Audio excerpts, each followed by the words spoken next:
এক ছিল ছোট্ট মেয়ে, তার নাম ছিল তৃষা। সে পাহাড়ের ধারের এক শান্ত গ্রামে থাকত। তৃষা খুব স্বপ্নবাজ ছিল। সে সবসময় আকাশের তারা দেখে ভাবত, পৃথিবীর বাইরে আর কি আছে।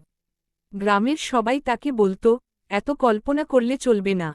কিন্তু তৃষা নিজের স্বপ্ন কখনো ছাড়েনি। একদিন রাতে তৃষা বাড়ির উঠোনে বসেছিল।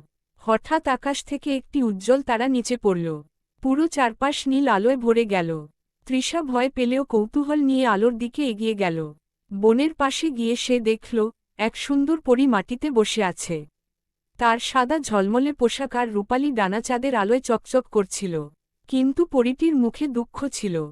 তৃষা ধীরে জিজ্ঞেস করল, তুমি কে? পরীটি মিষ্টি কণ্ঠে বলল, আমি চন্দ্রিকা পরী। আমি চাঁদের রাজ্য থেকে এসেছি। কিন্তু আমার জাদুর তারা হারিয়ে গেছে। সেটা ছাড়া আমি ফিরে যেতে পারব না। তৃষা বলল, আমি তোমাকে সাহায্য করব। তারপর তারা দুজনে বনের ভিতরে খুঁজতে লাগল। অনেকক্ষণ পরে তারা এক পুরনো গাছের নিচে সোনালি আলো দেখতে পেল। কাছে গিয়ে তারা দেখল, জাদুর তারাটি সেখানে পড়ে আছে। কিন্তু তারার পাশে ছিল এক দুষ্ট কালো কাক। কাকটি তারাটিকে পাহারা দিচ্ছিল। চন্দ্রিকা পরী ভয়ে পিছিয়ে গেল। কিন্তু তৃষা সাহস করে একটা শুকনো ডাল তুলে মাটিতে জোরে আঘাত করল। শব্দ শুনে কাকটি উড়ে পালিয়ে গেল। চন্দ্রিকা পরী আনন্দে তারাটি হাতে নিল। সঙ্গে সঙ্গে চারপাশে রঙিন আলো ছড়িয়ে পড়ল। আকাশে ছোট ছোট তারা নাচতে লাগল।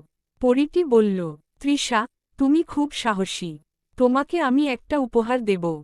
সে নিজের জাদুর ছড়ি ঘোরাতেই তৃষার সামনে এক সুন্দর নীল ফুল ফুটে উঠল। ফুলটি রাতের আধারেও জ্বলজ্বল করছিল। পরী বলল, যখনই তুমি মন খারাপ করবে, এই ফুল তোমাকে সাহস দেবে। তারপর চন্দ্রিকা পরী আকাশের দিকে উড়ে যেতে লাগল। যাওয়ার আগে সে বলল, বন্ধুত্ব আর সাহসের শক্তি সব জাদুর চেয়েও বড়। তৃষা অনেকক্ষণ আকাশের দিকে তাকিয়ে রইল। সেই দিন থেকে সে আর নিজের স্বপ্নকে ছোট ভাবত না।